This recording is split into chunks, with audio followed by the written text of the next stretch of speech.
이 시간 마음과 뜻과 정성을 다하여 영과 진리로 우리 하나님께 예배드리겠습니다.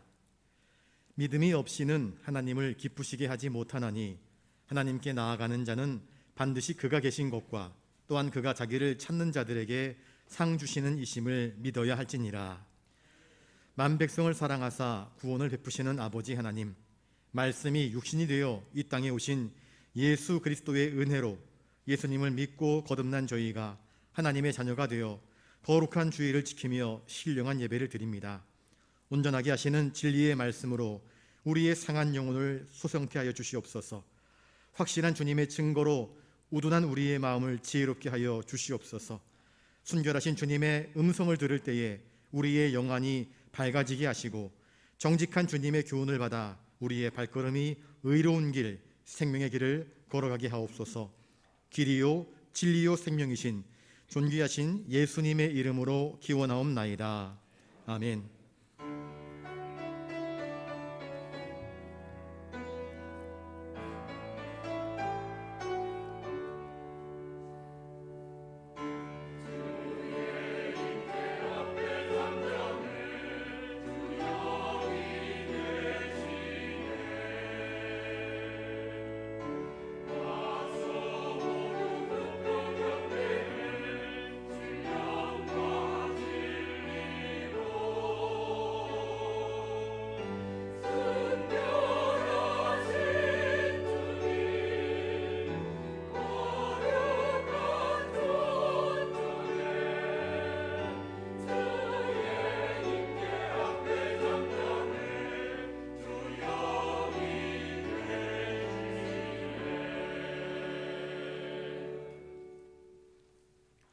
교동문 82번입니다. 너희 안에 이 마음을 품으라. 그는 근본 하나님의 본체시나 오히려 자기를 비워 종의 형체를 가지사 자기를 낮추시고 죽기까지 복종하셨으니 곧 십자가의 죽으심이라.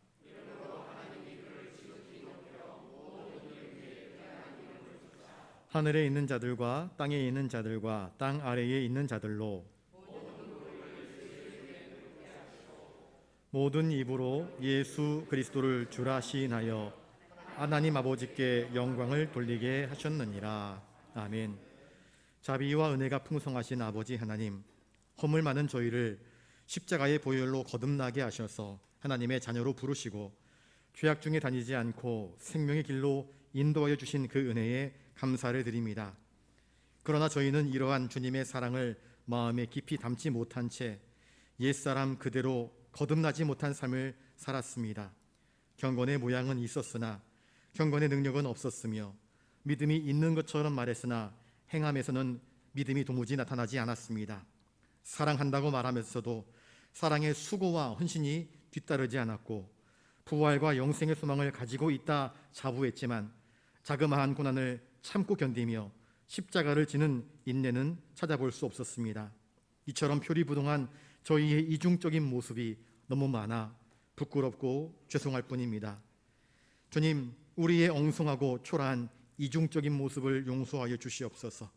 이제부터는 정직하고 겸손하며 주님을 닮은 의로운 삶을 살아갈 수 있도록 성령님이 친히 저희 삶을 인도하여 주시옵소서. 믿음으로 간구하는 자에게 약속하신 대로 성령님을 보내주시는 존귀하신 예수님의 이름으로 이 고백의 기도를 드리옵나이다. 아멘. 이제 하나님 앞에서 우리의 모든 죄를 낱낱이 고백하며 참회하는 기도를 계속 드리겠습니다.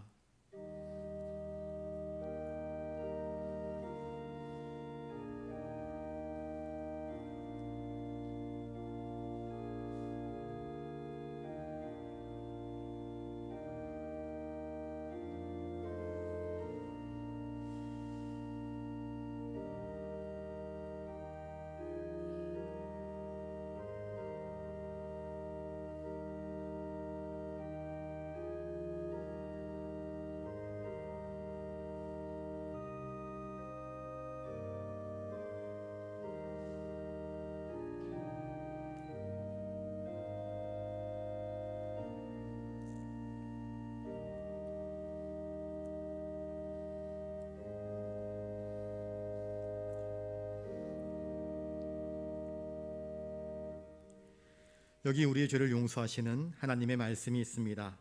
그러나 주여, 주는 긍휼히 여기시며 은혜를 베푸시며 노하기를 더디하시며 인자와 진실이 풍성하신 하나님이시오니 내게로 돌이키사 내게 은혜를 베푸소서. 아멘. 이제 사도신경으로 우리의 신앙을 고백하오니 나는 전능하신 아버지 하나님 천지의 창조주를 믿습니다. 나는 그의 유일하신 아들 우리 주 예수 그리스도를 믿습니다. 그는 성령으로 잉태되어 동정녀 마리아에게서 나시고 본디오 빌라도에게 고난을 받아 십자가에 못 박혀 죽으시고 장사된 지 사흘 만에 죽은 자 가운데서 다시 살아나셨으며 하늘에 오르시어 전능하신 아버지 하나님 우편에 앉아 계시다가 거기로부터 살아있는 자와 죽은 자를 심판하러 오십니다. 나는 성령을 믿으며 거룩한 공교회와 성도의 교제와 죄를 용서받는 것과 몸의 부활과 영생을 믿습니다. 아멘.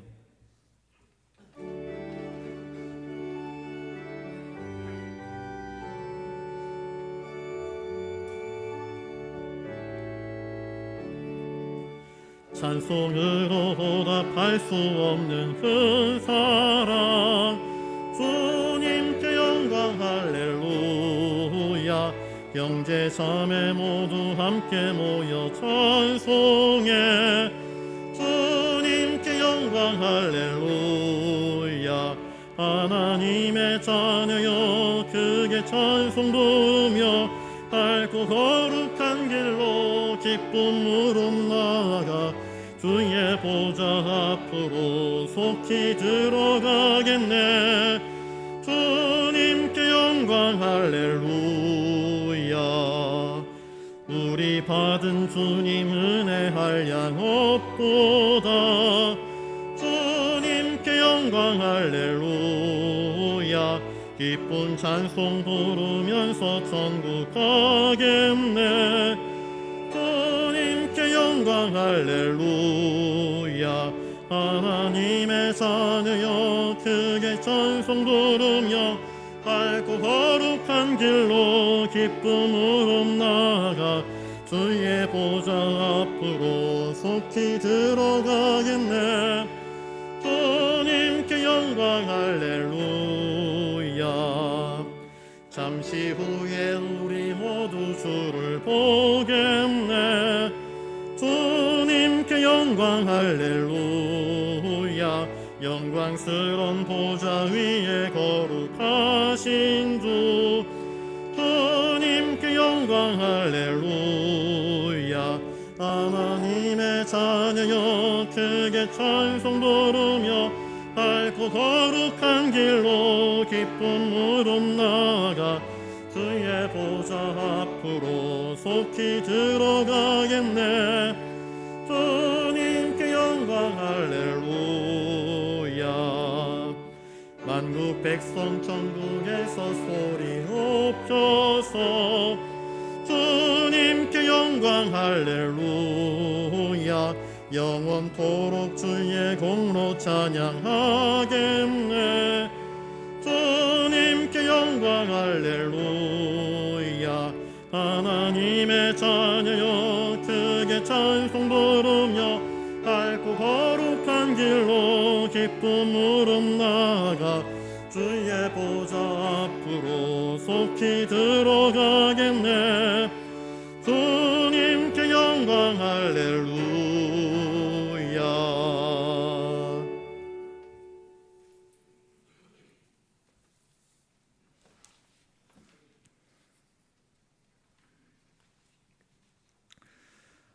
하나님, 한 주간에도 동행하여 주시고 이 자리에 함께 할 수 있는 건강 주셔서 감사합니다.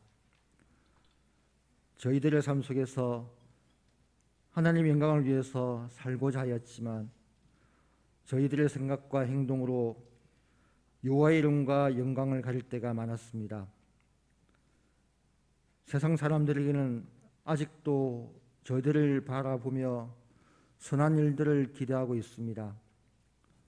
그러나 저희들 속에 가득한 이기심으로 아픔과 상처를 주며 살아온 것을 고백합니다. 용서하여 주시고 긍휼을 베풀어 주시옵소서. 이 땅에서 진정한 그리스도인으로서 예수님을 닮아가는 삶을 통해 선한 사마리아인이 되기를 원합니다. 무분별한 개발로 인해서 가뭄과 폭우, 폭염 등의 자연재해가 일어나고 있고 지구 곳곳에서는 민족과 민족 간의, 국가와 국가 간의 분쟁이 발생하고 있습니다. 많은 아픔과 슬픔과 두려움들이 가득합니다. 지구의 대기온도가 상승하는 속도가 빨라지고 있는 것을 뉴스를 통해서 알게 됩니다. 다시 오실 예수님께서 불러서 심판하실 것이라는 말씀을 다시 한 번 더 되새겨서 항상 하나님을 경외하며 살아갈 수 있도록 인도하여 주시옵소서.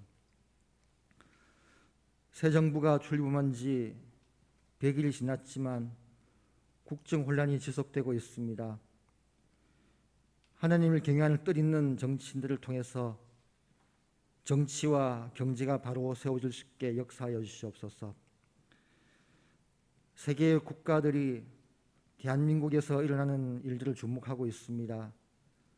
저희 나라가 하나님의 도구로 귀하게 쓰임받게 은혜 베풀어 주시기를 소원합니다. 아직도 코로나로 인해서 수많은 환자들이 발생하고 있고 이별의 아픔을 겪는 일들이 생기고 있습니다. 그 가정과 가족들을 위해 위로하여 주시옵소서. 그리고 저희 교회는 연로하신 어른들이 많이 계십니다. 몸이 불편해서 교회 오지 못하고 예배를 드리고 있는 어른들과 한우를 기억하여 주시고 동행하여 주시옵소서. 올해도 반이 훌쩍 지나가고 있고 길었던 무더위도 얼마 남지 않았습니다. 수학의 계절이 다가오고 있음을 느끼게 됩니다. 저희 영락교회가 힘들고 어려웠던 시기를 거쳐오는 동안에도 하단에 세워주심을 감사합니다. 대내외적으로 힘든 일들이 생길지라도 온 교회 성도들이 서로를 격려하고 위로하며 모든 것을 하나님께 맡기며 기도에 힘쓰는 저희 교회가 되게 인도하여 주시옵소서. 신실한 마음으로 드리는 예배를 통해서 오직 하나님만 바라보고 선포되는 말씀을 깊이 묵상하고 행동으로 옮길 수 있는 귀한 시간 되게 인도하여 주시옵소서. 단위에 세워주신 목사님을 성령님의 감동 감화로 채워주시고 강건케 은혜 베풀어 주시옵소서. 오늘도 교회에서 묵묵히 헌신하는 성도들을 기억하여 주시고 이 시간 함께하는 모든 성도들이 하나님의 은혜로 평안하기를 간절히 소원합니다. 마음과 뜻을 다해서 드리는 찬양대의 찬양을 기쁘게 받아주시기를 간절히 원하오며 예수님의 이름으로 기도드립니다. 아멘.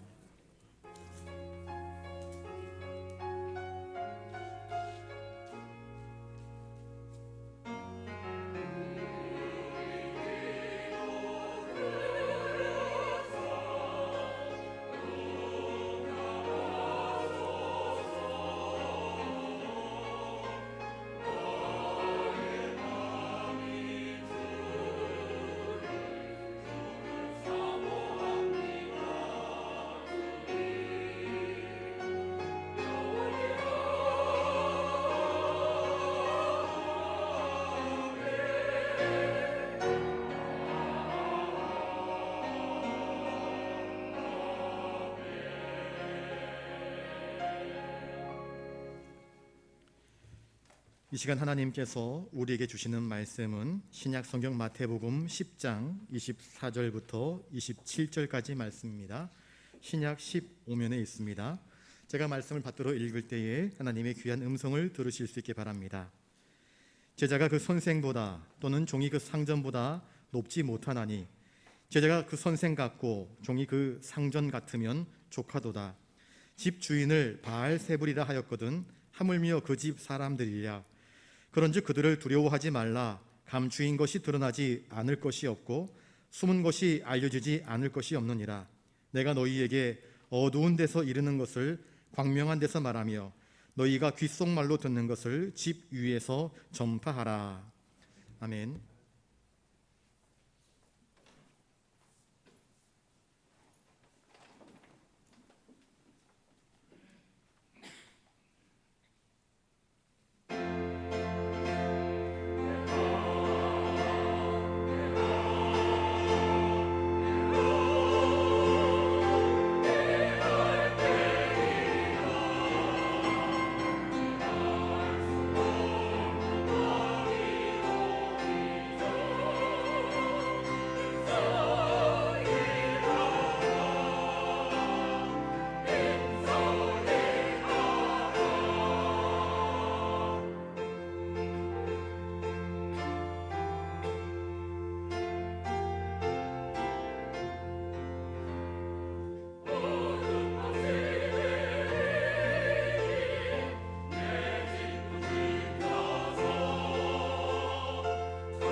귀한 찬양 감사드립니다. 이 시간 우리 옆에 분들과 인사를 나누겠습니다.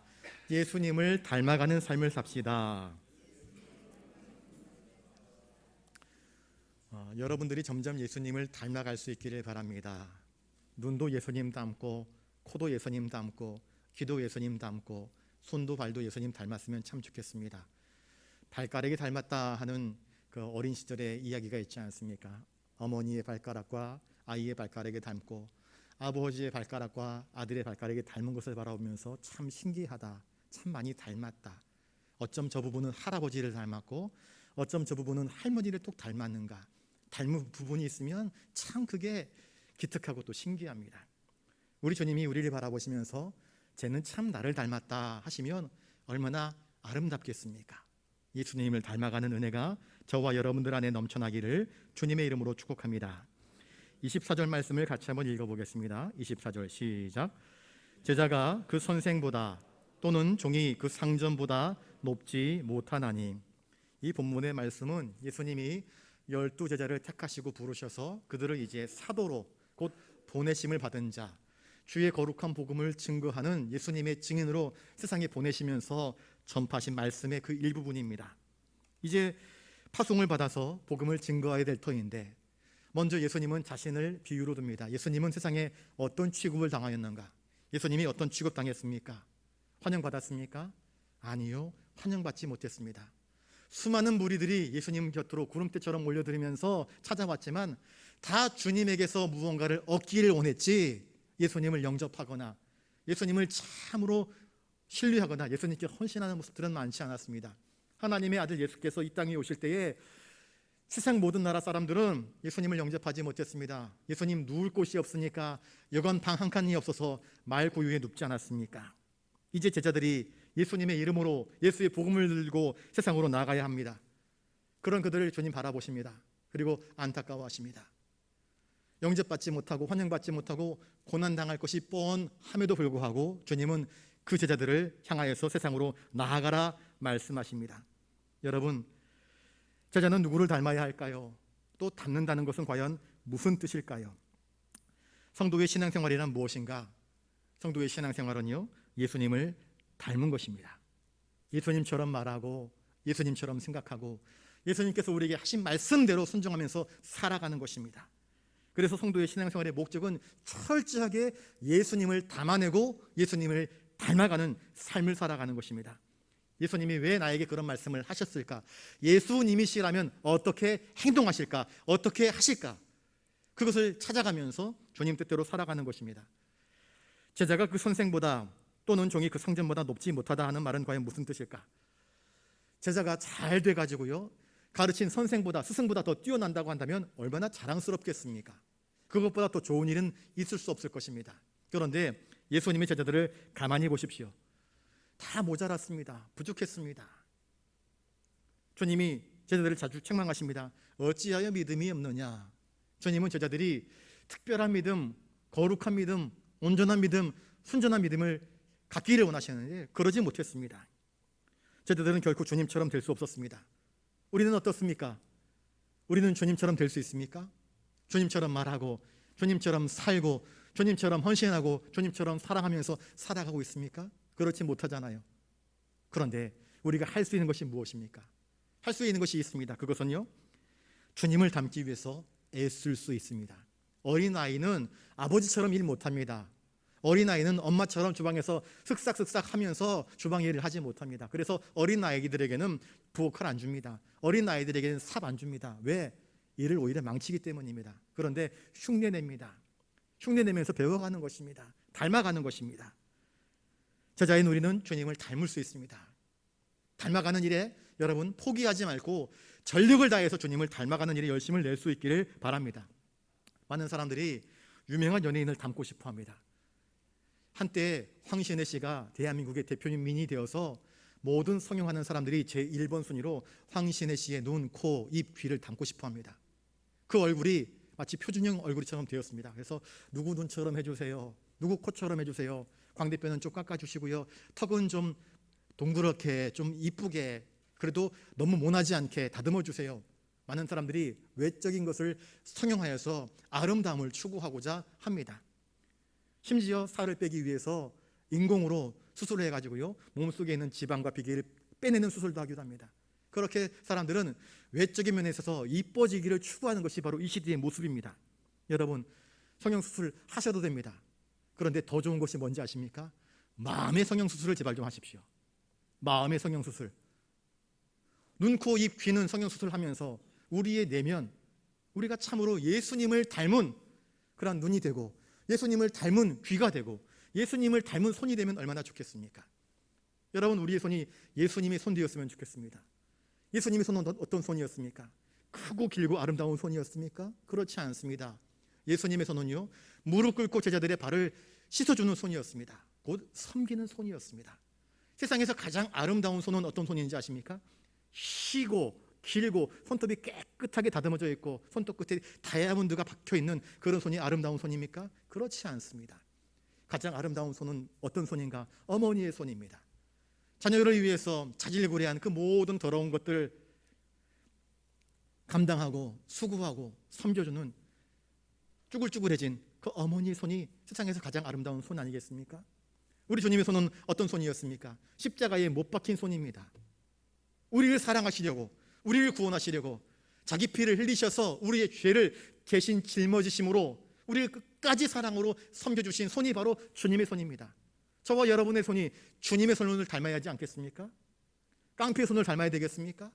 폭력을 휘두르는 그런 악당들의 손을 닮아야 되겠습니까? 그렇지 않지 않습니까? 우리 눈도 주님을 닮아갈 수 있기를 바랍니다. 주님은 율법을 해석하시면서 이렇게 말씀하십니다. 어떤 율법학자가 묻습니다.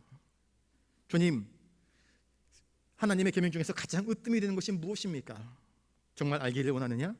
너 이미 알고 있는 것인데 내가 그것을 요약해 줄게. 첫째는 이것이니 내 마음을 다하고 목숨을 다하고 뜻을 다하여 주 너의 하나님을 사랑하라. 이것이 크고 첫째 되는 계명이라 말씀하셨습니다. 주님은 하나님 사랑 이야기하십니다. 그리고 주님은 진짜로 하나님을 사랑하셨습니다.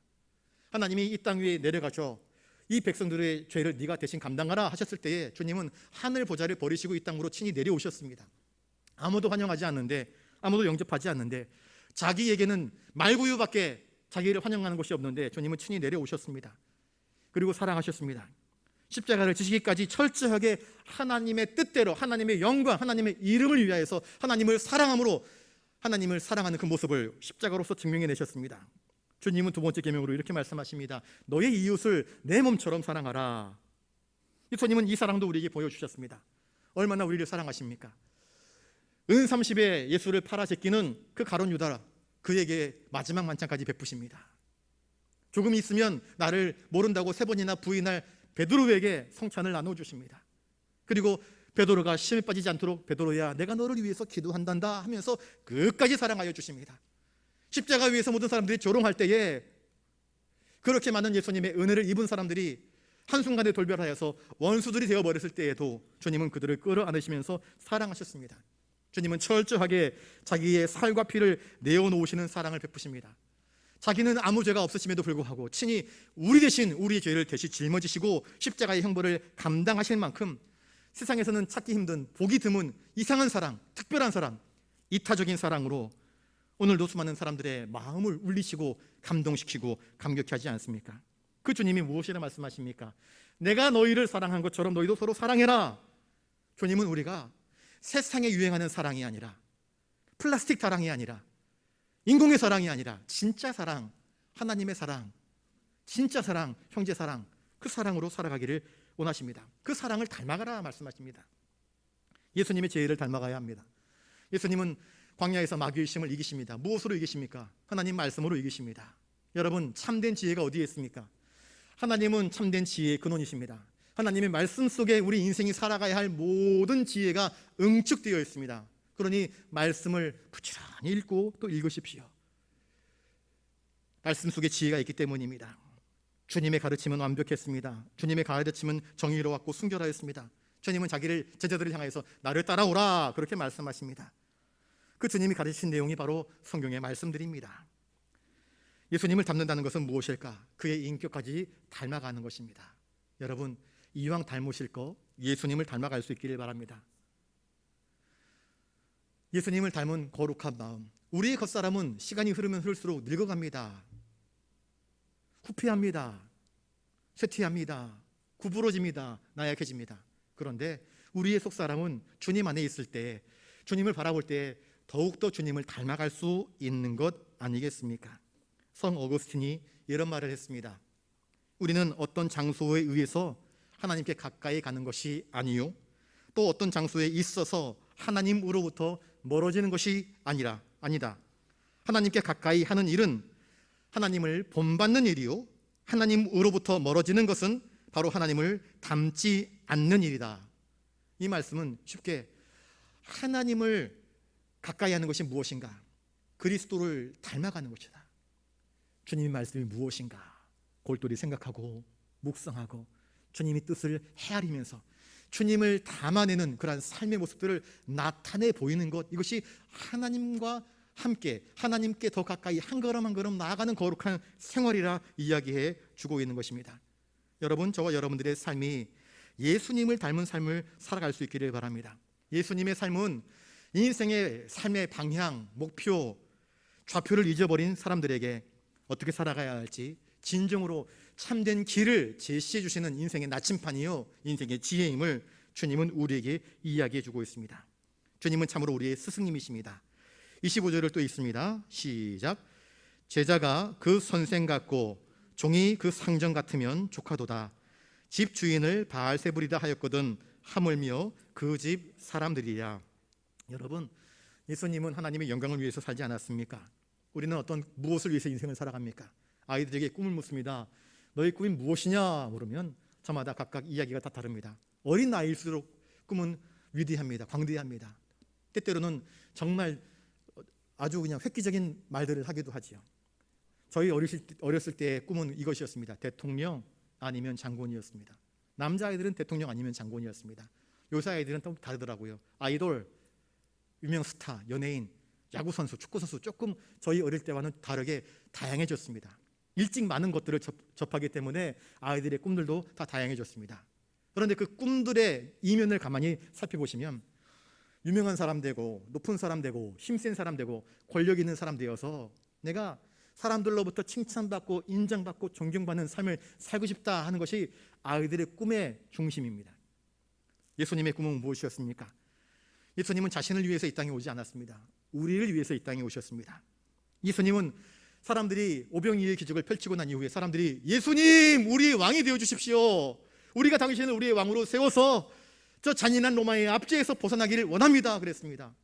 예수님은 너희가 정말 나를 왕으로 인정해서 왕으로 삼고자 하는 것이 아니라 내가 오병이의 기적을 통하여서 너희 배가 부르고 너희의 먹고 마실 문제가 해결됐기 때문에 나를 왕으로 삼으려 하는구나 하시면서 나는 너희들이 원하는 정치적인 왕 되려고 이 땅에 오신 것이 아니라 말씀하시면서 인자의 살을 먹고 인자의 피를 마시지 않으면 하면서 이야기를 하시니까 백성들이 도대체 저 소리는 무슨 소리인가? 주님의 살을 먹고 주님의 피를 마셔야 된다? 알 수 없다, 난해하다 그러면서 주님을 다 떠나버립니다. 주님은 세상의 야망을 위해서 이 땅에 오신 것이 아닙니다.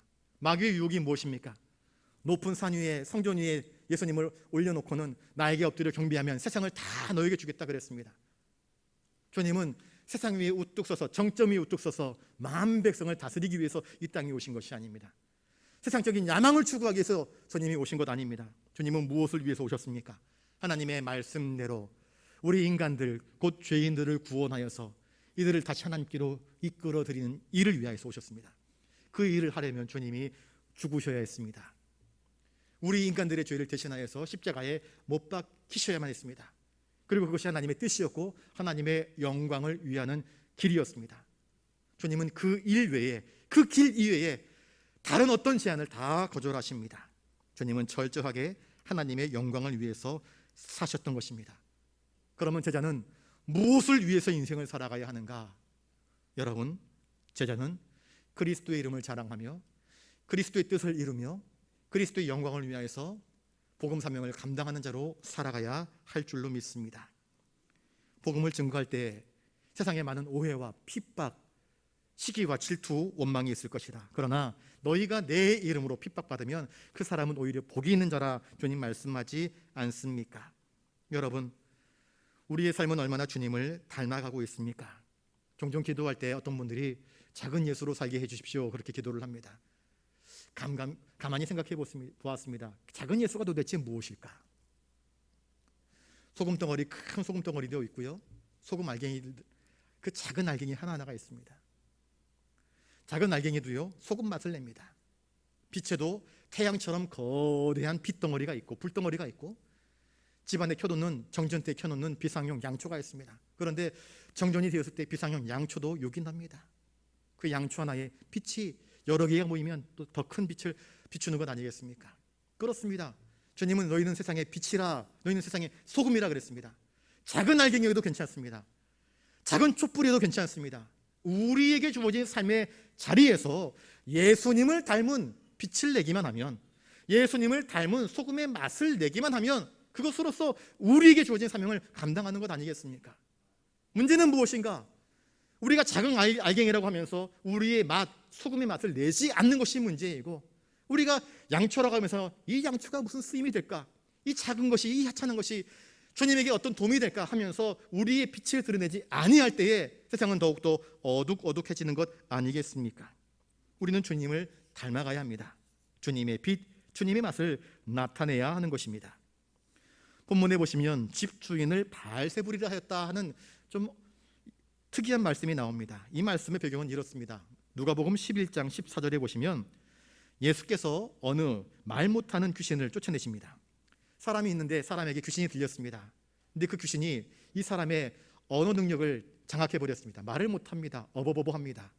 사람이 말을 해야 의사소통이 되지 않습니까? 듣고 말할 때에 서로 교통이 이루어지는 것입니다. 주님이 그 말 못하는 사람을 바라보시면서 말 못하게 하는 귀신을 쫓아내 버렸습니다.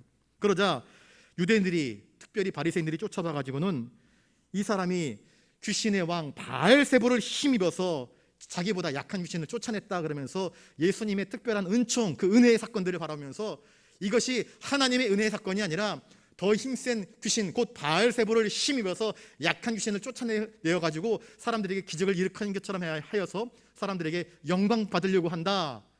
예수님을 아주 헐뜯고 조롱합니다. 사탄과 야합한 사람인 것처럼 그렇게 모욕적인 언행을 펼쳐 보인 것입니다. 메시아이신 주님을 마귀의 괴수인 바알세불로 평가절하해 버린 것입니다. 그 사람들이 결국 예수님을 십자가에 못 박아 하나님의 아들을, 곧 하나님을 죽이는 일들을 감당하지 않습니까? 집주인을 바알세불이라 하였거늘 하물며 그 집 사람들이야 하나님의 아들 예수를 이렇게 핍박하는데, 하나님의 아들 예수의 제자들, 예수의 종들, 예수님의 사람들을 세상 사람들이 어떻게 대우하겠느냐? 너희들도 나처럼 핍박을 당하게 될 것이다. 그런데 그 핍박, 환난, 그걸 두려워하지 말라 주님 말씀하십니다. 그 핍박 속에서, 그 환난 속에서 예수님이 왜 우리를 위해서 고난 당하셔야 했는지, 그 속에서 예수님의 마음, 곧 온유한 마음, 겸손한 마음, 오래 참으시는 마음을 너희들이 배우게 될 것이다. 나 같은 죄인을 살리시기 위해서 주님이 어떠한 고초를 겪으셨는지 너희들이 그 핍박의 상황 속에서 철저하게 예수님의 그 짙고 짙은 진득한 사랑을 배우게 될 것이다.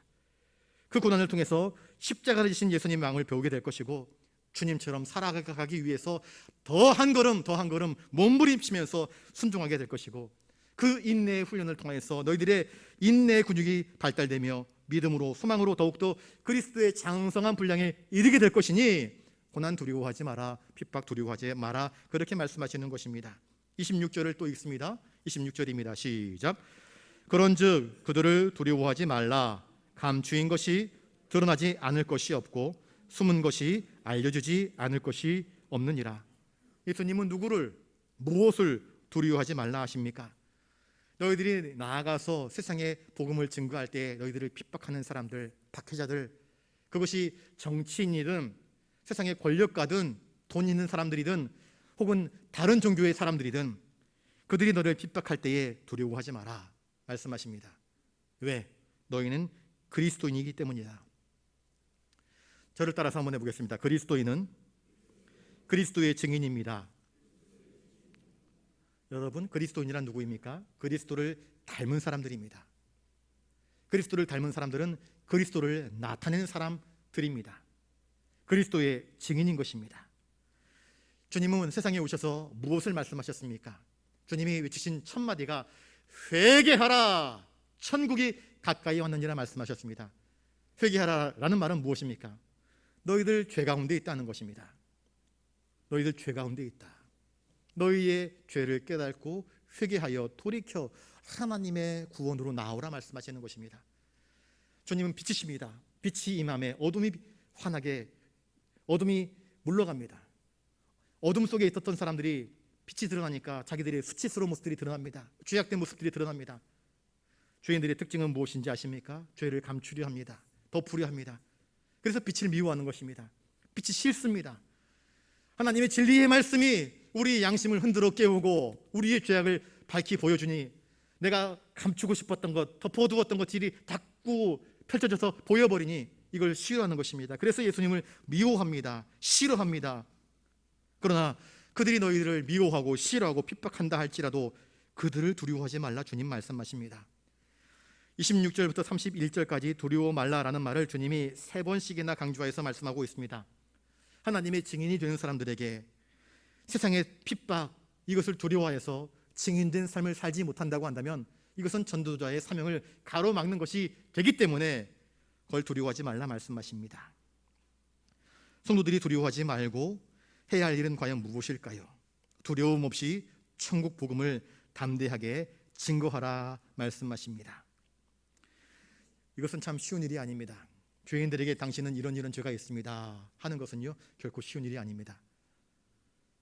고양이 목에 방울 달기처럼요 죄인에게 이것이 당신의 죄입니다 말하는 것은 담대한 용기가 없이는 감히 말할 수 없는 일입니다. 그런데 주님은 말씀하라 이야기합니다. 세상 사람들에게 너를 죄 있다, 그의 죄를 지적해 주어라. 왜? 그 죄를 깨닫고 돌이켜 하나님 앞에 엎드려 자기 죄를 자복해야 구원받을 수 있기 때문이라 말씀하십니다. 그러니 세상의 핍박, 손가락질, 욕먹지 않기 위해서 하나님이 명령하신 이 복음 전파의 사명을 외면하고 기피한다고 한다면 요나처럼 하나님의 뜻에 불순종하는 일이 되어버리고 마는 것입니다. 명령 불복종은 그리스도의 제자들에게 너무나 큰 죄악이 되는 것입니다. 우리에게 맡기신 그 파수꾼의 사명을 잘 감당하라 말씀하십니다. 그러니 욕을 얻어먹더라도 그 고난을 두려워하지 말고 기쁘게 하나님의 복음을 증거하는 하나님의 스피커, 하나님의 메신저가 되어라 말씀하십니다. 우리가 이 복된 말씀을 증거할 때 어떤 이들은 듣고 돌이켜 회개하는 자가 나타날 것입니다. 얼마나 감사한 일입니까? 영원히 죽을 수밖에 없는 인생이 죽음에서부터 영원한 구원으로 인도를 받는다고 한다면 한 영혼을 살리는 것 아니겠습니까? 의사의 메스를 통하여서 죽어가는 생명이 살아나는 것은요 그의 수명을 몇 년 혹은 몇십 년 더 늘려주는 것밖에 되지 않습니다. 그런데 죽어가는 영혼을 그리스도의 복음의 말씀으로 살리는 것은 그의 생명을 영원한 생명으로 인도하여 드리는 것이기 때문에 어쩌면 더 본질에 가까운 생명을 구원하는 일이 되는 것입니다. 이 놀라운 일을 하나님이 우리에게 맡기신 것입니다. 그런데 너희가 복음을 증거할 때 또 어떤 이들은 그 복음 듣기를 싫어하여서 스데반이 복음을 증거할 때 사람들이 귀를 딱 틀어막으면서 듣기 싫다 그러면서 스데반에게 돌을 들어 그를 치면서 그를 죽였던 것처럼 너희를 핍박하고 너희를 심지어 죽일 수도 있다. 그래도 너희는 두려워하지 말고 복음을 증거해라 말씀하십니다. 왜? 이것이 주님의 명령이기 때문이라 말씀하십니다. 저를 따라서 한번 해보겠습니다. 주님을 위한 수고는 아무리 작은 수고라도 마지막 날에 합당한 상급을 받을 것입니다. 여러분, 작은 촛불이어도 괜찮습니다. 작은 소금 알갱이여도 괜찮습니다. 우리에게 주어진 삶 속에서 내가 만나는 한 사람들에게 양초의 촛불로서의 빛을 드러내 주시길 바랍니다. 소금 한 알갱이로서의 그 맛을 나타내 보여주실 수 있기를 바랍니다. 세상은 누구를 통하여서 그리스도를 보게 되는가? 그리스도인들을 통하여서 그리스도를 맛볼 수 있게 되는 것 아니겠습니까? 그리스도를 바라볼 수 있게 되는 것 아니겠습니까? 그러니 성도들이 두려움 없이 복음을 증거해야 됩니다. 왜 우리가 두려워하지 말아야 하는가?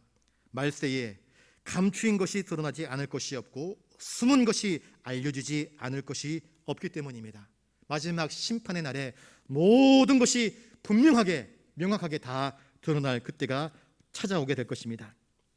진리는 분명하게 마지막 날에 환한 빛으로 드러나게 될 것입니다.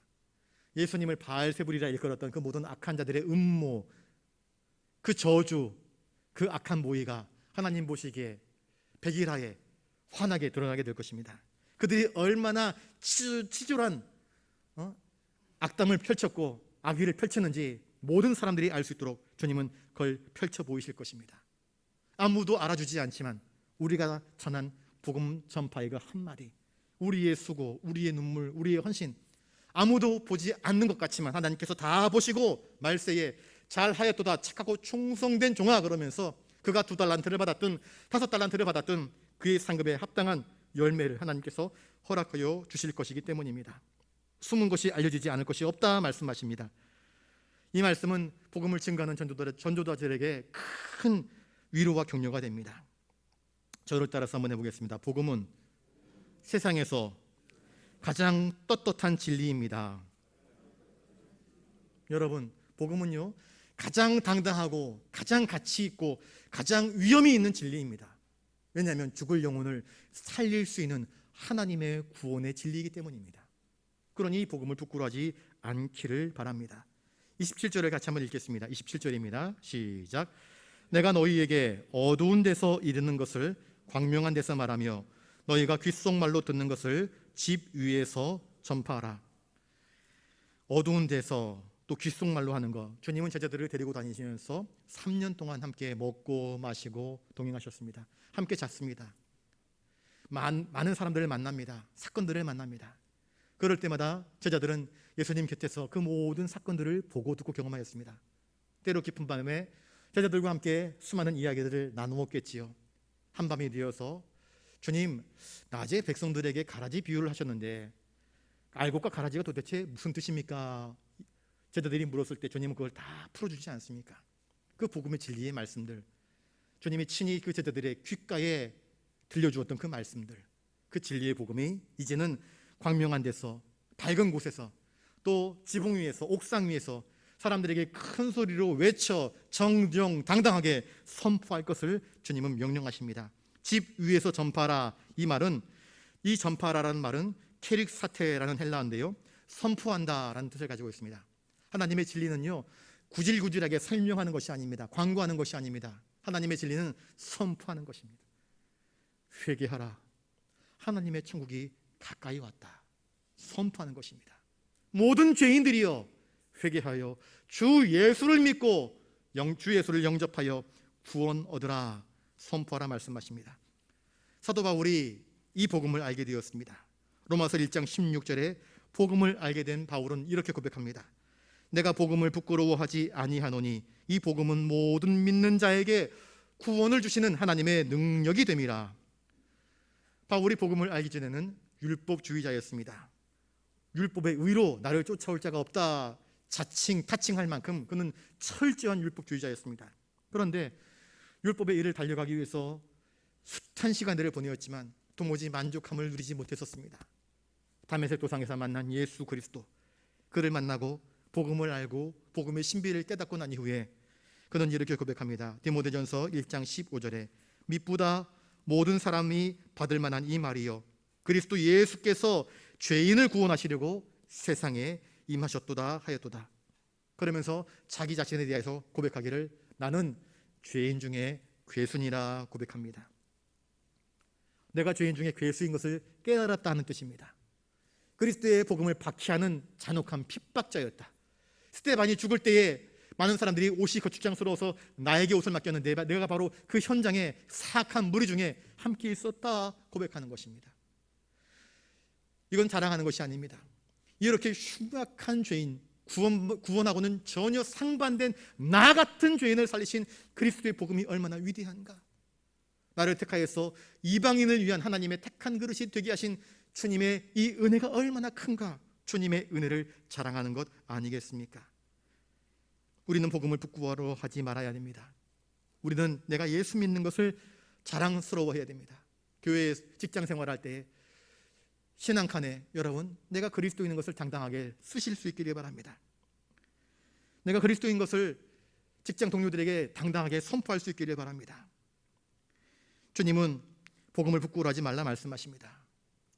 그리스도를 자랑스럽게 증거하라 말씀하십니다. 바울은 복음을 그래서 부끄러워하지 않았습니다.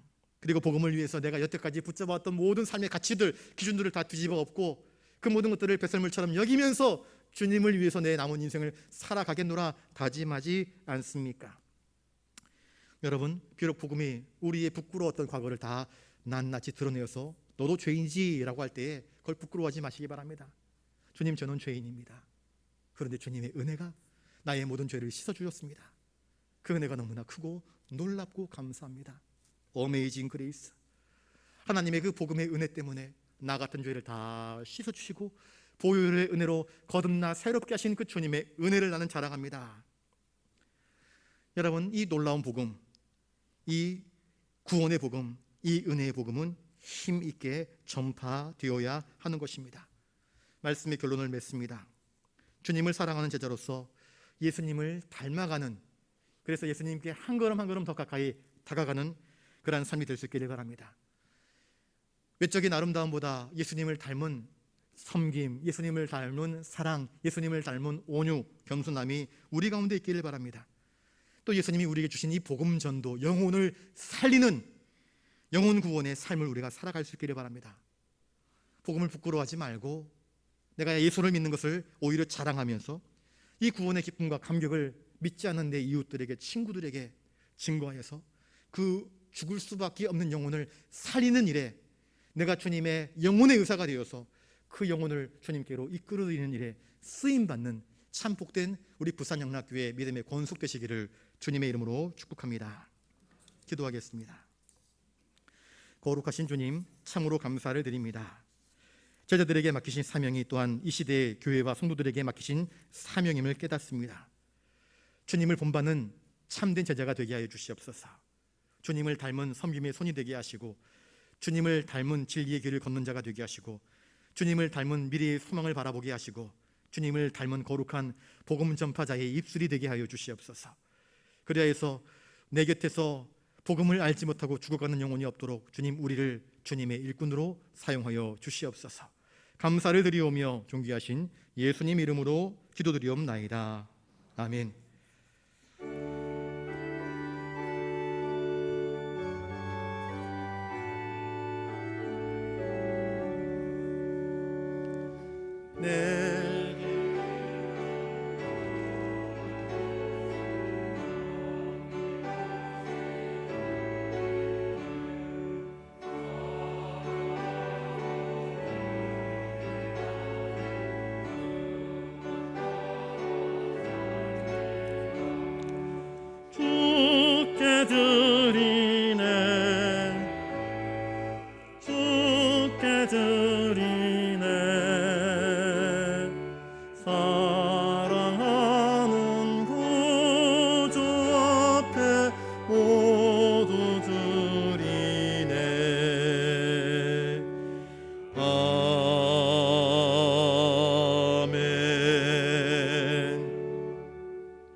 거룩하신 주님, 참으로 감사를 드립니다. 우리를 위해서 주님 가지신 그 어느 것 하나 아끼지 아니하시고 다 내어놓으시고 그 고귀한 생명까지도 우리를 위해서 저 십자가 위에 살과 피를 쏟아부으심으로 내어주신 주님의 은혜를 기억합니다. 주님을 사랑하기에 이 시간 주님께 나와 예배드립니다. 빈손으로 나오지 않고 여러 가지 감사한 제목들을 담아 주님께 귀한 예물 올려드립니다. 우리의 삶에 주님께서 복 주셔서 얻은 그 물질의 10의 1을 구분하여 11주 예물로 올려드립니다. 감사한 일들이 많아서 다양한 감사의 제목으로, 또 삶의 어려운 지경에서 건지시고 고치시고 세우시고 구원하여 주신 그 은혜를 발견하며 감사의 예물 올려드립니다. 부산영락의 내일을 기대하면서 비전 헌금으로 주님 나라의 확장과 땅끝까지 이르러 복음이 증거되어지길 원하여서 선교 헌금으로, 엘리베이터 헌금으로, 이웃사랑 헌금으로, 믿음의 후배들을 기억하면서 장학 헌금으로, 기타 다양한 제목들로 예물 올려드리옵나니 한 사람 한 사람 드린 그 중심과 정성을 살피시고 붙잡으셔서 더 주님을 닮게 하시고 주님께 가까이 나아가게 하시고 복음을 자랑하고 주님을 자랑하는 참된 제자의 삶을 살아갈 수 있도록 복과 은혜를 더하여 주시옵소서. 이 모든 것 허락하신 주님께 감사와 찬송과 영광을 올려드리오며 존귀하신 예수님 이름으로 기도드리옵나이다. 아멘.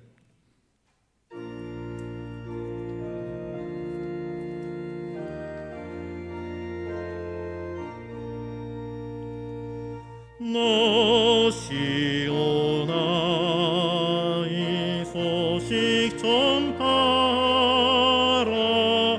영광의 주 참 빛이 되신다. 만 백성을 이 밝은 빛에 모아 영원한 구원 주려 하신다. 이 기쁜 소식 곧 전하라. 구원의 소식을 널리 전하라.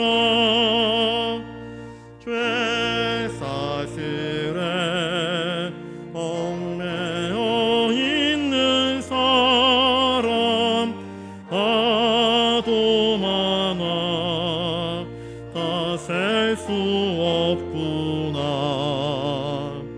이 형제들 다 건져내기 위해 주 예수 복음 널리 알리자. 이 기쁜 소식 곧 전하라. 구원의 소식을 널리 전하라. 온 세상에 너 크게 외치어라. 하나님은 참 사랑이시다.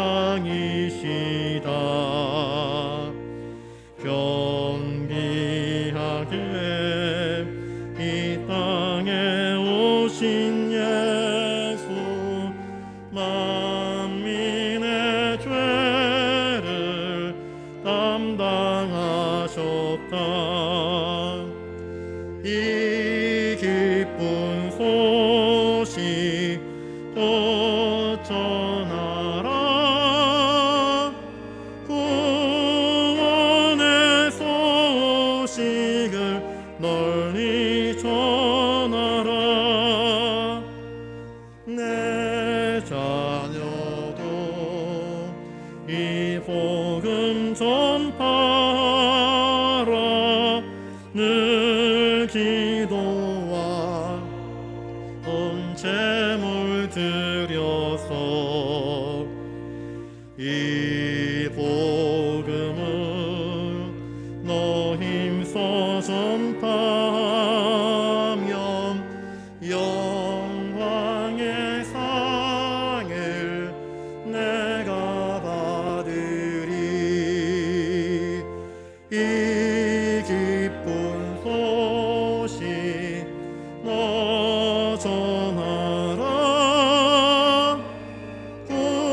구원의 소식을 널리 전하라.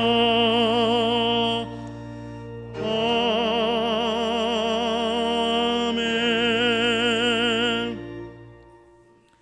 이제는 우리 구주 예수 그리스도의 은혜와 하늘 아버지의 놀라우신 사랑하심과 성령님의 감동 감화 역사 교통하심이 주님의 부르심을 입어 주님의 성도 곧 제자가 되어 예수님을 본받는 삶 살기로 다짐하며 거룩한 복음을 증거하고 예수님을 자랑하는 성도가 되기를 원하는 부산영락교회 모든 믿음의 권속들 한 사람 한 사람 예배하는 모든 성도들 머리 위에 이제로부터 영원토록 함께 하옵시기를 간절히 축원하옵나이다. 아멘.